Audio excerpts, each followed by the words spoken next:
దేవుని నామానికి మహిమ కలుగును గాక. ఈ క్రీస్తు పరిచర్య ఛానల్లో వాక్యాన్ని వింటున్నటువంటి క్రీస్తు పరిచర్య అనుచరులకును విశ్వాసులకును యావత్ ప్రపంచానికి మన ప్రభువైన యేసు క్రీస్తు వారి అత్యున్నతమైన నామంలో మీ అందరికీ మా శుభాభివందనాలు తెలియజేసుకుంటున్నాం. మీ అందరూ బాగున్నారా? దేవుని కృపలో మీ అందరూ వర్ధిల్లుచున్నారని నేను నమ్ముచున్నాను. ఆయన వాక్యాన్ని ధ్యానిస్తూ మీ విశ్వాస జీవితంలో, క్రైస్తవ జీవితంలో, ప్రార్థనా జీవితంలో మీరు ముందు కొనసాగిపోతున్నారని నేను విశ్వసిస్తున్నాను.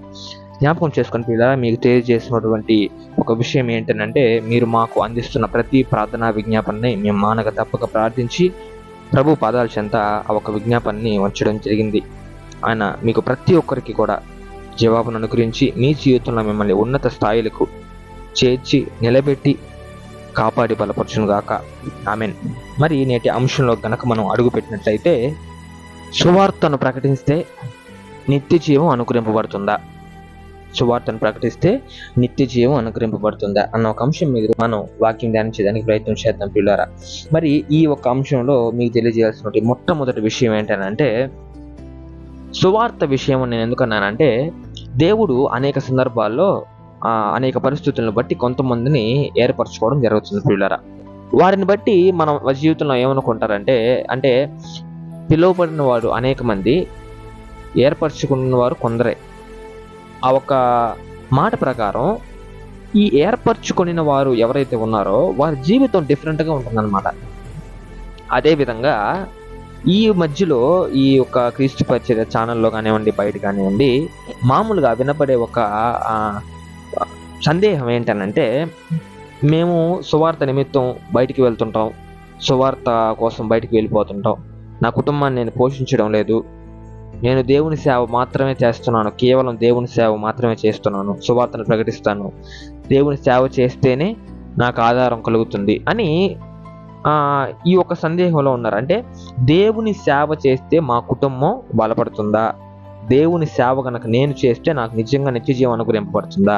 సువార్త చేస్తే నిత్య జీవులకు మనం అర్హులం అవుతామా?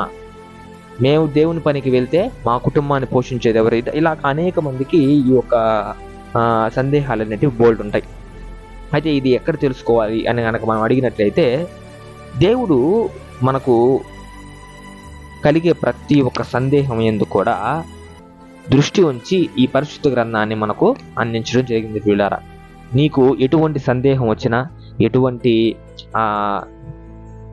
కోరిక కలిగినా, ఎటువంటి ఆశ కలిగినా, ఎటువంటి ఆలోచన విధానం కలిగినా, ఈ పరిశుద్ధ గ్రంథం యందు ప్రతి ఒక్కదానికి ఆన్సర్ అనేది ఉంటుంది. ఆన్సర్ అంటే ప్రతి ఒక్కదానికి కూడా సమాధానం అనేది ఉంటుంది. ప్రతి ఒక్కదానికి నువ్వు నీ యొక్క జీవితంలో మంచి దాని యందు సందేహం కలిగి ఉన్నా, చెడు దాని యందు సందేహం కలిగి ఉన్నా కూడా, రెండుటికి కూడా ఆన్సర్ ఇవ్వగలిగిన బుక్ ఏదైనా ఉంది అని అంటే ఈ భూమి మీద అయితే బైబిల్ ఒక్కటే అని నేను చెప్తాను. బైబిల్ ఒకటే. బైబిల్కి మించిన తర్వాత, అంటే పరిశుద్ధ గ్రంథానికి మించి ఇంకా ఏ పుస్తకం కూడా నీ జీవితానికి సంబంధించిన సమాధానాన్ని అనుగ్రహించలేదు. ఇది బల్లగుద్ది చెప్తాను నేను. ఇది మొదటి విషయంగా మనం భావించాలి. అయితే రెండో విషయంలో కనుక మనం వెళ్ళినట్లయితే పిల్లరా, దీని అన్నిటికీ మనం సమాధానాన్ని వెతికేదానికి ప్రయత్నం చేద్దాం.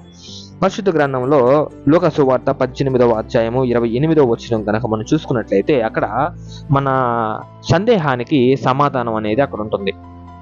మన ప్రశ్నకి సమాధానం అనేది అక్కడ ఉంటుంది.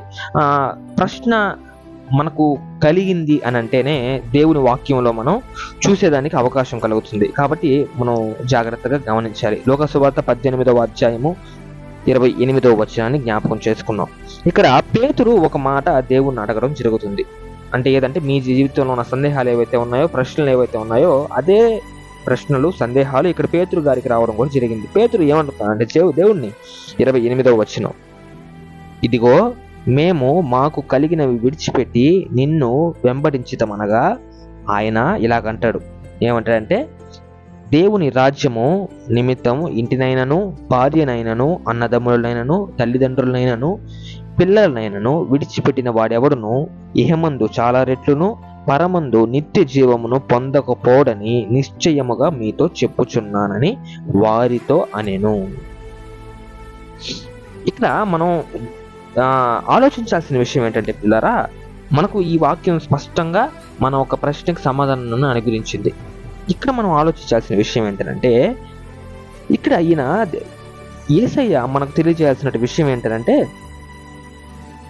దేవుని రాజ్యము నిమిత్తమై, దేవుని రాజ్యమై దాన్ని మనం పొందుకోవాలి, ఆ రాజ్యంలో మనం పాలు పంచుకోవాలి అని ఆశ కలిగిన ప్రతి వ్యక్తి కూడా చేసే మొట్టమొదటి పని ఏంటంటే సువార్త ప్రకటించడం. బాగా వినండి, సువార్తను ప్రకటించడం. ఇప్పుడు దేవుళ్ళో ఉంటాం, నేను కాదన్నోలే, నేనేమైతే కాదన్నోలే, దేవుళ్ళో ఉంటాం, దేవుళ్ళో నడుస్తాం, దేవుని సువార్తను ప్రకటిస్తాం, బాగుంది, ఇవన్నీ బాగున్నాయి. కానీ ఈ ఆశ కలిగిన వ్యక్తులకి సువార్త కొత్తగా కనబడుతుంది అనమాట. అంటే ఏంటంటే నూతనముగా సువార్తను ప్రకటించేవారు వీళ్ళంతా. వీళ్ళు సువార్త ప్రకటిస్తే తప్పకుండా అక్కడ ఏదో ఒక ఆత్మ మారుతుంది. అలాంటి సువార్త అంటే మారు మనస్సు పొందగలిగిన సువార్త అనమాట అది. ఆ సువార్త వాళ్ళు చెప్పారంటే తప్పకుండా అక్కడ ఎవరో ఒకరు మారు మనస్సు పొందుతారు. అది నిజమైన సువార్త.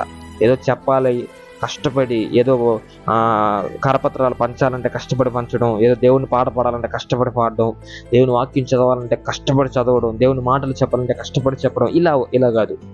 ఇది ఆశ కలిగి జీవించడం కాదు దేవుని సువార్తకి. దేవుని సువార్త నిమిత్తం ఏర్పరచుకునే వారు కొంతమంది ఉంటారు. వాళ్ళు సువార్త చేస్తే అంటే వాళ్ళ జీవితాన్ని నేను మీకు ఎక్స్ప్లెయిన్ చేసడానికి ప్రయత్నం చేస్తాను. ఇక్కడ పేతురు గారు అడిగింది కూడా అదే. పేతురు గారు కూడా అలాగే విడిచిపెట్టి వచ్చాడు తన కుటుంబాన్ని. అదే ఇక్కడ మనకు చూపిస్తున్నారు. పేతురు, ఇదిగో మాకు కలిగినవి, మా జీవితంలో కలిగి ఉన్నటువన్నీ మా కుటుంబంతో సహా విడిచిపెట్టి నేను వెంబడించాం కదా, దీనికి అర్థం ఏంటి, దీనికి విలువ ఏంటి? నిన్ను వెంబడిస్తే మా జీవితంలో మేము ఏదైతే గోల్గా పెట్టుకున్నామో, అంటే మేము ఏదైతే ఒక ఆశగా కలిగి జీవిస్తున్నామో, నిత్య జీవం పొందుకోవాలి, రాజ్యంలో మేము పాలు పంచుకోవాలి, దేవుని శిష్యులుగా మేము మారాలని ఏదైతే ఆశ కలిగి జీవిస్తున్నామో అది నెరవేరుతుందా అని ఆయన ప్రశ్నకి అర్థం. అదే ఆయన సింగిల్ లైన్లో ఇక్కడ దేవుడిని అడగడం కూడా మనం చూస్తున్నాం. ఏంది? మాకు కలిగినవన్నీ విడిచిపెట్టి నిన్ను వెంబడిస్తున్నాము అంటే ఆయన దానికి సమాధానం రాజ్యము నిమిత్తం. ఏ రాజ్యం? దేవుని రాజ్యము నిమిత్తమై ఇంటినైనను, భార్యనైనా, అన్నదమ్ములనైనా, తల్లిదండ్రులనైనా, అంటే కుటుంబం. దీన్ని జ్ఞాపకం చేసుకోండి. దేవుని రాజ్యము నిమిత్తమై కుటుంబాన్ని విడిచిపెట్టిన వాడు ఎవడైనా కూడా ఇహమందు చాలా రెట్లును, పరమందు నిత్య జీవమును పొందకపోవడం నిశ్చయముగా మీతో చెప్పుచున్నానని వారితో అనేను. అంటే ఆయన నిమిత్తం, ఆయన సేవ నిమిత్తం, ఆయన సువార్త నిమిత్తం, ఆయన రాజ్యం నిమిత్తం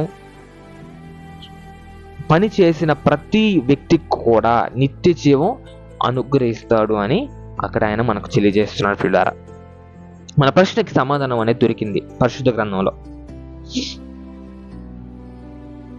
అయితే ఈ ప్రశ్న మన జీవితంలో ఎందుకు రేజ్ అవుద్ది కూడా చెప్తా, బాగా వినండి. మనం ఆశాజీవులం. మనిషి అంటేనే ఆశాజీవి. అంటే ఏంటంటే స్వేచ్ఛగా జీవించాలని ఆశపడే జీవి మనిషి. అంటే తనకు ఎటువంటి ఇబ్బందులు లేకుండా, ఎటువంటి అసౌకర్యమైన పరిస్థితులు కలగకుండా జీవించాలి, అన్నీ కూడా తన కాళ్ళ దగ్గరకు రావాలి, అన్నీ కూడా తాను చెప్పినట్టే జరగాలి అని అనుకునే వ్యక్తులు మనుషులు. అయితే ఇక్కడ దేవుని సేవ అనే విషయానికి వస్తే మాత్రం, సువార్త అనే విషయానికి వస్తే మాత్రం అవన్నీ జరగవు. మనం అనుకునేది జరగదు. దేవుని సేవలో దేవుని సువార్తను ప్రకటించాలంటే మనకు నచ్చినట్లు మనం ఉంటే కుదరదు. మనం మారాలి. తప్పకుండా మారకుండా నువ్వు సువార్తను ప్రకటిస్తే పోరా పక్క అంటారు, ఇలాగే అంటారు, పోరా పక్కే అంటారు. ఎందుకంటే మన మాటని కూడా ఎవరు పట్టించుకోవాలి. పిల్లారా, మన మారిన జీవితం ఎప్పుడైతే ఇతరులకి కనబడుతుందో అదే నిజమైన సువార్త. దీన్ని జ్ఞాపకం చేసుకోండి. అప్పుడు ఆ ఒక పరిస్థితుల్లో కుటుంబాన్ని విడిచిపెట్టి, తనకు కలిగినదంతా విడిచిపెట్టి సువార్తకి బయలుదేరి సువార్తలో ఉద్యోగం కలిగి పనిచేస్తున్న ప్రతి వ్యక్తి ఎందు కూడా దేవుని ఆశీర్వాదం తప్పకుండా ఉంటుంది. తను తాను విడిచిపెట్టుకొని, తన కుటుంబాన్ని విడిచిపెట్టి, తనకు కలిగి ఉన్నదంతయు, తనకు కలిగి ఉన్నంత పని అంతయు విడిచిపెట్టి వచ్చిన ప్రతి వ్యక్తికి కూడా నిత్య జీవం అనుగ్రహిస్తానని ఆయన నిశ్చయముగా మనతో చెప్తున్నాడు. ఈ విషయాన్ని జ్ఞాపకం చేసుకోండి పిల్లారా. ఆయన పని చేసిన ప్రతి వ్యక్తికి కూడా నరకానికి దారి, నరకంలోకి దారి అని చెప్పడం ఉండదు. నరకంలో మనం అగ్ని ఆరదు, పురుగు చావదు అనే సామెత నెవరు వేసుకుంటూ జీవించాలి అనే ఒక పరిస్థితి మనకు దేవుడు కలగజేయలేదు పిల్లారా.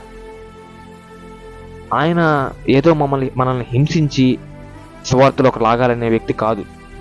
నీ ఇష్టం వస్తే రాలంటే లేదు, నీ ఇష్టం. నిత్య జీవం నీకు కలగాలి అంటే నువ్వు దేవుని కొరకు పంచి, నీ మారిన జీవితం ఏదైతే ఉందో దాని ద్వారా నీ కుటుంబం రక్షింపబడాలి అని ఉన్నట్టయితే నువ్వు దేవుని సేవ చేయి. నీకు ఆశ కలిగిందా, దేవుని సేవ చేయి. నీకు నిజమైన వ్యక్తిగా నీవు జీవించాలని అనుకుంటున్నావా, అయితే దేవుని సేవ చేయి. ఈరోజు దేవుని సువార్తకి విలువ లేకుండా పోయింది దేనికో తెలుసా? మన సందేహాల వల్ల, మన ప్రశ్నల వల్ల. అన్న అదేంటన్నా ప్రశ్న వస్తే అడగకూడదు అంటే అడగచ్చు, నాణ్యం కాదన్నట్టు అడగచ్చు, నిర్మోహమాటంగా అడగచ్చు ప్రశ్న, ఎవరినైనాను తప్పకుండా అడగచ్చు. కానీ సందర్భాన్ని బట్టి ప్రశ్నలు అడగడం జ్ఞాపకం చేసుకొని తీయారా. సందర్భాన్ని బట్టి ప్రశ్నించడం నేర్చుకోండి. ఎందుకంటే పరిశుద్ధ గ్రంథంలో ప్రతి ఒక్కరు కూడా సందర్భాన్ని బట్టి మాత్రమే మాట్లాడారు, సందర్భాన్ని బట్టి మాత్రమే ప్రశ్నలు అడిగారు. సందర్భానికి ఆ ఒక్క పరిస్థితులను బట్టి వాళ్ళు దేవుని దగ్గర నుంచి సమాధానం పొందుకున్నారు. కాబట్టి నేను చెప్తున్నాను మీకు, అంటే దాని సమయం ముందు తప్పకుండా దేవుడు మీకు ఆ ప్రశ్నకి సమాధానం అనుగ్రహిస్తాడు. ఇప్పుడు అనుగ్రహించినట్లు. ఇప్పుడు ఎంతో మందికి నాకు తెలిసినంత వరకు ఈ ప్రశ్నకి జవాబు తెలియకుండా ఉంటారు. నేను ఒక్కరికైనా కూడా తెలియజేసినందుకు నేను ఎంతో సంతోషిస్తున్నాను ఈరోజు. అయితే దేవుడు మనకు ఈ జ్ఞానాన్ని అనుగ్రహించి ఈ ఒక్క ప్రశ్నకి సమాధానాన్ని మనకు ఈరోజు తెలియజేసినందుకు ఆయన స్తుతులు చెల్లిస్తూ ఈ చిన్న వాక్యాన్ని ఆయన దీవించునుగాక. మన కుటుంబాలందరికీ ఆయన తోడేండి కాపాడి నడిపించునుగాక. ఆమెన్. ప్రార్థన. ప్రేమగల మహిమగల మా దేవుడా, మా రక్షక, వేతరంలో మేలును కనికరమును చూపించే దేవుడా, అత్యున్నతుడా, ఉన్నతుడా, ఉన్నవాన్ను అనువాడవని దేవా, నీకే వందనాలు స్తుతులు చెల్లించుకుంటాను నా తండ్రి. నిత్యం నా తండ్రి దేవదూతల చేత పరిశుద్ధుడు అని పొగడబడు మహాదేవ మహాగరుడ, నీకే స్తుతులు చెల్లించుకుంటాను నా తండ్రి. జ్ఞాపకం చేసుకున్న తండ్రి నీ ప్రియ బిడ్డల్ని, ప్రియ కుటుంబాలను నా తండ్రి ఈరోజు నా తండ్రి మేము ధ్యానించుకున్న రీతిగా నా తండ్రి అయినా ఈ ఒక్క ప్రశ్నకి నా తండ్రి మాకు సమాధానం అనుగురించేందుకు నీ స్తుతులు చెల్లించుకుంటున్నాను నా తండ్రి. బిడ్డల జీవితాల్లో నా తండ్రి ఎటువంటి ప్రశ్నలు నా తండ్రి కలిసి వేస్తున్నాయి నాకైతే తెలియదు నా తండ్రి. సమస్తం ఎరుగున్న దేవుడు నా తండ్రి, సమస్తమైన హృదయాలు అన్నీ నా తండ్రి, ఆ హృదయాల్లో ఏముందో నా తండ్రి తెలిసిన దేవుడు నా తండ్రి. వారి ప్రతి ప్రశ్నకి నా తండ్రి సమాధానాన్ని అనుగ్రహించమని వేడుకుంటున్నాను నా తండ్రి. వారి జీవితంలో నా తండ్రి ఎటువంటి నా తండ్రి పరిస్థితులు వాళ్ళని కలిసి వేస్తున్నాయో నాకైతే తెలియదు నా తండ్రి. జ్ఞాపకం చేసుకుని వారి జీవితాన్ని నా తండ్రి మార్చమని వేడుకుంటున్నాను నా తండ్రి. దర్శించండి, కాపాడండి, ఆశీర్వదించండి, నడిపించండి, ఉన్నత స్థాయిలకు వాళ్ళని చేర్చమని వేడుకుంటున్నాను నా తండ్రి. అదేవిధంగా ఒంటరిగా ఉన్న బిడ్డలను జ్ఞాపకం చేసుకోండి నా తండ్రి. అనారోగ్యంగా ఉన్న బిడ్డలను జ్ఞాపకం చేసుకోండి. ఆర్థికంగా వెనకబడి ఉన్న బిడ్డలను జ్ఞాపకం చేసుకోండి. ఒత్తిడికి లోనే ఉన్న ప్రతి ఒక్క హృదయాన్ని బిడ్డని జ్ఞాపకం చేసుకోండి. ప్రతి కుటుంబంలో నా తండ్రి నేను జరుగుతున్న గొడవల పట్ల నా తండ్రి ప్రార్థిస్తున్నాం నా తండ్రి. ఇవన్నీ కూడా నా తండ్రి ఆయన అపవాది నా తండ్రి జరిగిస్తున్నాడేమో నా తండ్రి.